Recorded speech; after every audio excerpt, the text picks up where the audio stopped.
50वें हिस्से में हमने सुना कि किस तरह 13 साल की तकलीफों, मुसीबतों, आजमाइशों वाली मक्की जिंदगी के बाद अल्लाह तबारक व तआला ने बदर के मैदान में ईमान वालों को शानदार फतेह नसीब फरमाई, जिससे ईमान वाले बहुत खुश अल्लाह का शुक्र अदा कर रहे थे। और कुरैश और मक्का वाले अपनी शिकस्त, अपनी हार पर झल्लाए हुए थे। बदर में मक्का वालों के बड़े बड़े सरदार कत्ल हुए और उतने ही कैद भी हुए, और अबू लहब को भी अल्लाह ताला ने बुरी और इबरतनाक मौत अता फरमाई। चलिए आगे सुनते हैं। अबू सुफियान वैसे भी ईमान वालों के खिलाफ उधार खाए हुए फिर रहे थे, और बदर के बाद तो उनका गुस्सा, उनकी दुश्मनी और ज्यादा बढ़ गई। उन्होंने कसम खा ली कि जब तक मुसलमानों से इस हार का बदला नहीं ले लूंगा, उस वक्त तक न नहाऊंगा न सर में तेल लगाऊंगा। उसके बाद उन्होंने जल्दी जल्दी 200 घोड़सवारों का लश्कर तैयार किया और लेकर मदीना की तरफ निकल पड़े। वो यहूदियों की एक बस्ती में पहुंचे, जहां पर एक कबीला बनु नजीर यहूदियों का ही एक कबीला था, और ये बस्ती मदीना से बाहर थी, लेकिन मदीना का ही महल्ला शुमार होती थी। इस बस्ती में आकर अबू सुफियान ने हुई बिन अख्तब के मकान पर आकर उसका दरवाजा खटखटाया। हुई बिन अख्तब को जब मालूम हुआ कि बाहर अबू सुफियान है, तो उसने दरवाजा नहीं खोला, क्योंकि वो डरता था कि कहीं इनकी गड़बड़ में वो न फंस जाए। अब अबू सुफियान सलाम इब्ने मशकम के घर पहुंचे। ये बनु नजीर का सरदार था। उन्होंने अबू सुफियान को अंदर बुलाया। बहुत देर रात ये लोग बैठे रहे, बातें करते रहे, और आखिर रात में अबू सुफियान वहां से उठकर अपने लश्कर के पास गए और फिर अपने कुरैशी साथियों को मदीने की तरफ भेजा। और ये सब कुरैशी मदीना के एक अरीज मकाम पर आए। उन्होंने मुसलमानों के एक बाग में आग लगा दी, और इत्तेफाक से वहां पर 2 अंसारी सहाबी भी उनको मिल गए। उन्होंने उन दोनों सहाबियों को कत्ल कर दिया और वहां से भाग खड़े हुए। रसूल पाक सल्लल्लाहु अलैहि वसल्लम को जैसी ये खबर मिली, आप सल्लल्लाहु अलैहि वसल्लम फौरन सहाबा की एक जमात को साथ लेकर आप सल्लल्लाहु अलैहि वसल्लम ने कुरैशियों का पीछा किया, मगर कुरैशी ऐसे भागे कि मुड़कर भी नहीं देखा, क्योंकि उन्होंने 2 आदमियों को कत्ल करके और एक बाग जलाकर अबू सुफियान की एक कसम पूरी कर दिए थे। उनकी थोड़ी सी दुश्मनी की आग ठंडी हो गई थी। रसूल पाक सल्लल्लाहु अलैहि वसल्लम उन मुशरिकों का पीछा करते हुए करकरतुल कद्र या कुद्र के मकाम तक पहुंच गए। कुरैशियों के पास बहुत सारे सत्तू के थैले भरे हुए थे। जब वो भागे तो उन्हें जरा तेज भागना था, इसलिए वो बोझ कम करने के लिए रास्ते में सत्तू के थैले फेंकते हुए गए। सत्तू को अरबी में सवीक कहते हैं, इसलिए इस गज़वे का नाम भी गज़वे सवीक मशहूर हुआ। चुनांचे रसूल पाक सल्लल्लाहु अलैहि वसल्लम करकरतुल कद्र या कुदरत से वापस मदीना तशरीफ ले आए। बदर में अल्लाह तबारक व तआला ने मुसलमानों को जो कामयाबी अता फरमाई थे, उससे इस्लाम के सभी दुश्मन जल रहे थे, भुन रहे थे, मगर सबसे ज्यादा मदीना के यहूदी अंदर ही अंदर जल रहे थे। हिजरत के बाद चूंकि रसूल पाक सल्लल्लाहु अलैहि वसल्लम उनसे मुआहदा कर लिया था, एग्रीमेंट कर लिया था, मगर फिर भी यहूदी अपनी हरकतों से बाज नहीं आ रहे थे। और यहां तक कि जब बदर में फतेह की खुशखबरी मदीना पहुंची, तो एक यहूदी काब बिन अशरफ ने यहां तक कह दिया था कि अगर ये फतेह की खबर सही है तो फिर हमारे जीने से तो मर जाना बेहतर होगा। अभी तक तो यहूदी छुप छुप कर मुसलमानों के खिलाफ साजिशें कर रहे थे, मगर जंग बदर के बाद उनका हसद, उनका जलन और ज्यादा बढ़ गया।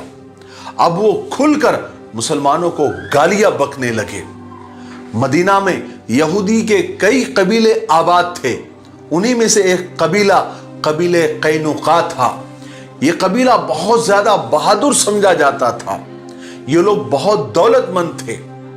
ایک دن ہوا یہ کہ ایک انصاری عورت اپنے کسی کام سے ان کے بازار میں گئی۔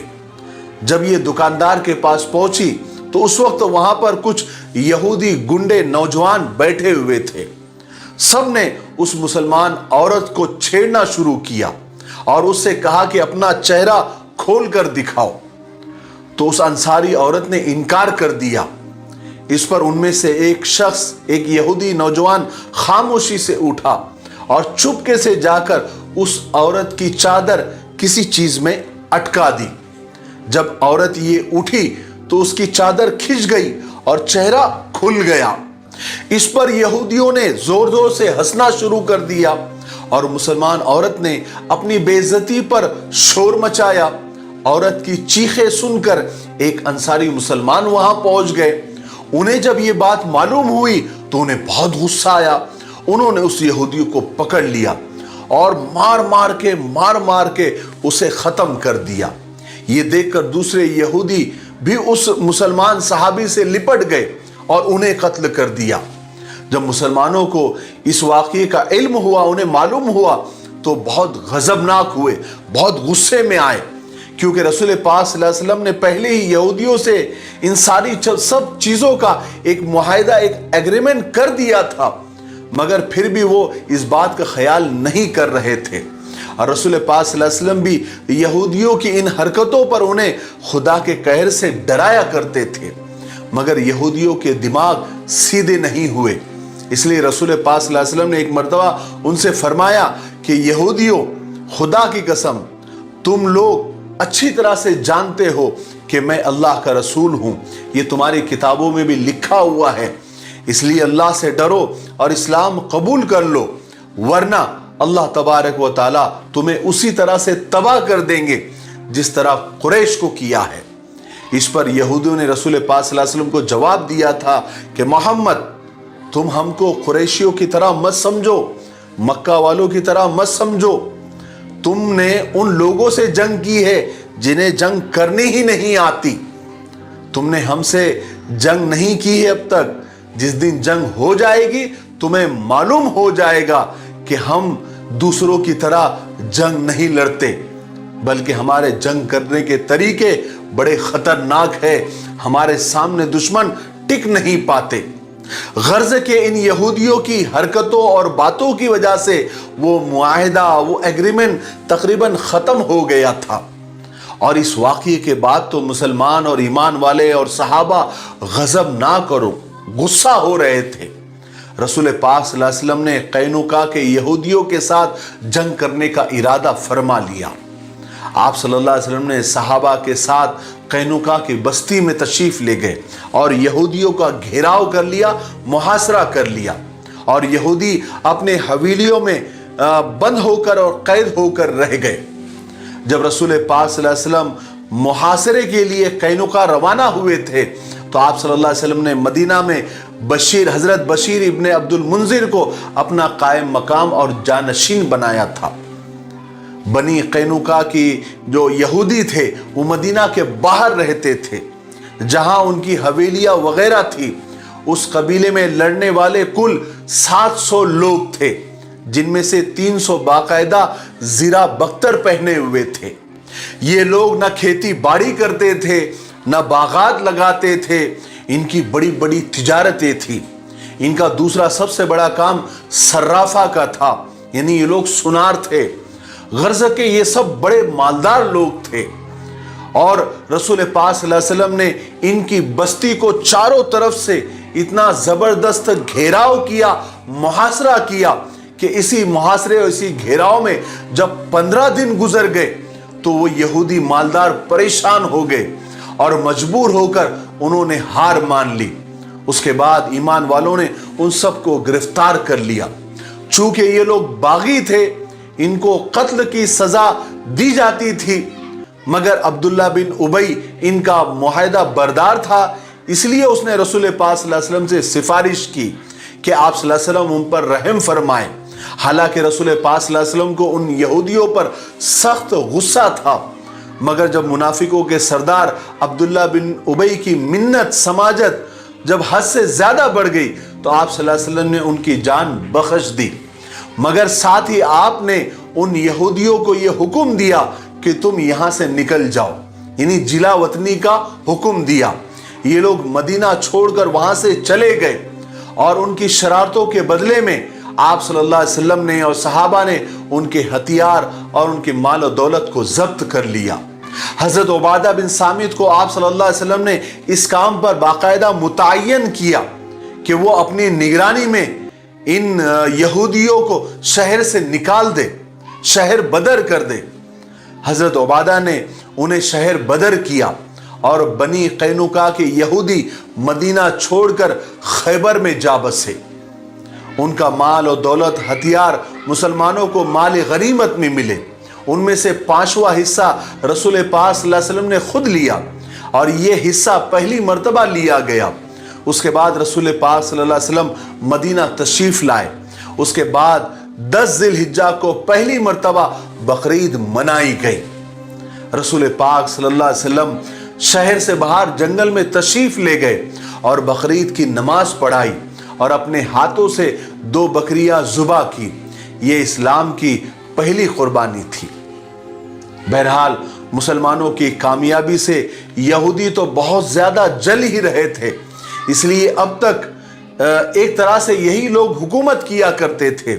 मगर रसूल पाक सल्लल्लाहु अलैहि वसल्लम के तशरीफ लाने के बाद उनकी इज्जत, उनकी सरदारी खाक में मिल गई थी, इसलिए वो मुसलमानों से ज्यादा जलते थे। और उन यहूदियों में एक शख्स था, काब बिन अशरफ उसका नाम था। काब बिन अशरफ बड़ा दौलतमंद आदमी था और साथ साथ शायर भी था। यहूदियों में उसकी बड़ी इज्जत और शोहरत थी और मुसलमानों से उसे बड़ी दुश्मनी थी। हर वक्त रसूल पाक सल्लल्लाहु अलैहि वसल्लम और मुसलमानों के पीछे पड़ा रहता था। आपको जो लोग इस सीरीज को बड़े गौर से देख रहे हैं उन्हें पता होगा काब बिन अशरफ कौन है। उन्होंने पहले भी ये नाम सुना होगा, हमने पिछले पार्ट में इसका तस्करा किया है। मैं आपको याद दिलाता हूँ, जंग बदर में जब अल्लाह तबारक व तआला ने मुसलमानों को कामयाबी अता फरमाई थी तो रसूल पाक सल्लल्लाहु अलैहि वसल्लम ने हजरत ज़ैद बिन हारिसा और अब्दुल्ला बिन रवाहा को आगे भेज दिया था कि जाकर मदीने वालों को ये खुशखबरी सुना दे। जब ये लोग मदीना पहुँचे और जब इन्होंने लोगों को खुशखबरियाँ देनी शुरू कर दी और काब ने जब सुना तो उसे तो आग लग गई थी। वो ये लोगों के पास आया, इन्हीं दोनों के पास आया और कहने लगा, क्या ये खबर सही है?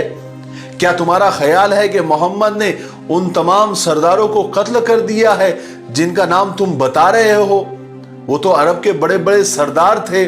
अगर वाकई मोहम्मद ने उन लोगों को कत्ल कर दिया है तो इस जिंदगी से तो मौत अच्छी है। ये जुमला आपने पहले भी सुना होगा, ये वही काब बिन अशरफ है। जब इस बदबख्त काब बिन अशरफ को अच्छी तरह से मालूम हो गया कि मुसलमान बदर में जीत चुके हैं और फतेह की खबर सही है, तो ये मक्का के सरदारों को रोने और कुरैश को भड़काने के लिए मक्का पहुंचा। वहां पर एक कुरैशी सरदार के पास ठहरा और वहां पर एक लड़की थी आतिका बिनते उमैस, उसने काब की बड़ी आवभगत की, उसे अपने पास ठहराया। ये काब बिन अशरफ वहां पर ठहरा और उसने कुरैशी सरदारों के नाम पर बड़े बड़े मरसिये लिखे, यानी अशार लिखे जो बदर में कत्ल हो गए थे, और उन्हें ये मक्का वालों को रो रो कर सुनाता था, पढ़ता था, यानी लोगों को मुसलमानों के खिलाफ भड़काता था। उसके कुछ दिनों के बाद काब बिन अशरफ मदीना आ गया और यहां पर उसने और एक शरारत ये की कि मुसलमान औरतों की तारीफ में उसने गज़लें लिखी, अशार लिखे जिसमें मुसलमानों की औरतों की हुस्न की तारीफ की। इस पर मुसलमानों को बहुत ज़्यादा गुस्सा आया। जब काब बिन अशरफ की ये हरकतें, नापाक हरकतें बढ़ने लगी तो एक रोज़ रसूल पाक सल्लल्लाहु अलैहि वसल्लम ने सहाबा से फरमाया कि कौन है जो काब बिन अशरफ को कत्ल करने का बेड़ा उठाएगा। इस पर जनाब मोहम्मद इब्ने मुसल्लमा ने जवाब दिया कि या रसूल अल्लाह, ये काम मैं करूँगा। आप सल्लल्लाहु अलैहि वसल्लम ने हज़रत मोहम्मद इब्ने मुसल्लमा को इस बात की इजाज़त दे दी और इस काम में मदद करने के लिए मोहम्मद इब्ने मुसल्लमा के साथ में दूसरे भी सहाबा खड़े हो गए। गर्ज के इन सारे सहाबा ने मिलकर बड़ी तरतीब के साथ, बड़ी चालाकी और हिकमत के साथ काब बिन अशरफ को मौत के घाट उतार दिया, उसे जहन्नम रसीद कर दिया। बहरहाल ग़ज़वे बदर में जितने भी कैद होकर आए थे उनमें अबुल आस भी थे। ये रसूल पाक सल्लल्लाहु अलैहि वसल्लम के दामाद यानी जमाई थे। आप सल्लल्लाहु अलैहि वसल्लम ने अपनी साहबजादी, अपनी बेटी हजरत ज़ैनब का निकाह उनसे कर दिया था। आप सल्लल्लाहु अलैहि वसल्लम नबूवत, ये निकाह आप सल्लल्लाहु अलैहि वसल्लम ने नबूवत से पहले किया था। उसके बाद जब अल्लाह तबारक व तआला ने आपको नबूवत का एजाज़ बख्शा और आप सल्लल्लाहु अलैहि वसल्लम ने इस्लाम की तबलीग शुरू फरमाई, तो अम्मा जान हज़रत खदीजा रज़ी अल्लाह तआला अन्हा मुसलमान हुई। उसके बाद आपकी साहिबजादियों ने भी इस्लाम कबूल कर लिया, मगर अबुल आस मुसलमान नहीं हुए थे, बल्कि उसी कुफ्र शिर्क में मुब्तला रहे। मगर अबुल आस उस ज़माने में भी बहुत शरीफ और अमानतदार आदमी थे। जब रसूल पाक सल्लल्लाहु अलैहि वसल्लम ने मुशरिकों को और मक्का वालों को इस्लाम की दावत देनी शुरू की तो वो तो सारे दुश्मन बन गए थे। वो तो आप सल्लल्लाहु अलैहि वसल्लम को हर तरह से तकलीफ़ें पहुंचाने लगे थे। आपकी जो दूसरी दो बेटियां थी, जो अबू लहब के बेटे उतबा और उतैबा के निकाह में थी, लेकिन रुखसती नहीं हुई थी, तो कुरैश को जब कुरैश ने जब दुश्मनी कर ली आप सल्लल्लाहु अलैहि वसल्लम से, तो उन्हें ख्याल आया कि आप सल्लल्लाहु अलैहि वसल्लम की साहबजादियों के निकाह तो हमारे ही आदमियों से हुए हैं, तो क्यों ना हम ऐसा करें कि मोहम्मद की बेटियों को तलाक दिलवा दे, ताकि मोहम्मद को ज़्यादा से ज़्यादा तकलीफ़ पहुँचे। उनका ख्याल था कि अगर मोहम्मद की बेटियों को तलाक हो गई तो मोहम्मद इसी परेशानी में लग जाएंगे और अपना ये काम छोड़ देंगे। ये सोचकर मक्का वाले मुशरिकीन अबुल आस के पास आए, उनसे कहने लगे कि तुम मोहम्मद की बेटी को तलाक दे दो, उसके बाद कुरैश की जिस लड़की से तुम चाहोगे हम तुम्हारा निकाह करा देंगे। मगर अबुल आस ने उन्हें जो जवाब दिया था उससे मक्का वाले बहुत मायूस हो गए थे, क्योंकि उन्होंने कहा था कि हरगिज़ नहीं, खुदा की कसम मैं अपनी बीवी को तलाक नहीं दूंगा, मुझे अपनी बीवी के सिवा कुरैश की कोई लड़की पसंद नहीं है। उसके बाद कुरैश उतबा और उतैबा के पास गए, वहां पर वो अपनी चाल में कामयाब हो गए। उन्होंने उतबा और उतैबा ने आपकी बेटियों को तलाक दे दिया और कुरैश में अपनी पसंद की लड़कियों से उन्होंने शादी कर ली। इसलिए आप सल्लल्लाहु अलैहि वसल्लम अबुल आस की तारीफ फरमाया करते थे। आज के लिए इतना काफ़ी है, इसलिए अब हम यहीं पर रुकते हैं, क्योंकि वीडियो अब ज़्यादा लंबा हो रहा है। आने वाले पार्ट 52 में हम इसके आगे के वाक़यात सुनेंगे। और आपके मालूमात के लिए बता दूं कि हम जंग ओहद की तरफ बढ़ रहे हैं, यानी ओहद की जंग की तरफ बढ़ रहे हैं। इसलिए आप इसके बाद आने वाले सारे पार्ट्स को आप गौर से देखें, ताकि आप जंग ओहद को और उसके रीज़न को और उसकी वजह को और उसके रिज़ल्ट को अच्छी तरीके से समझ सकें। ठीक है।